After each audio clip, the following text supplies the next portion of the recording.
In this video, I'm going to show you how to pin someone on Snapchat. That is quite simple and easy to do, so let's begin. And first, make sure that you have the latest Snapchat application version. So first, open up App Store and then search for Snapchat. And here open up Snapchat page, where if this button says update, just hit on that and wait until download and update process is finished. Then you can open up your Snapchat app and right here tap Add Conversations to open up your chats list.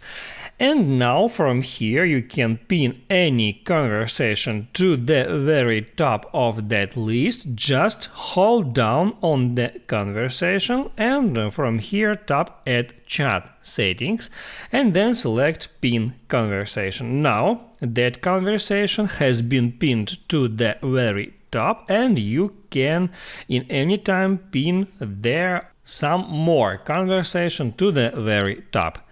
If this video helped you out, don't forget to like and subscribe.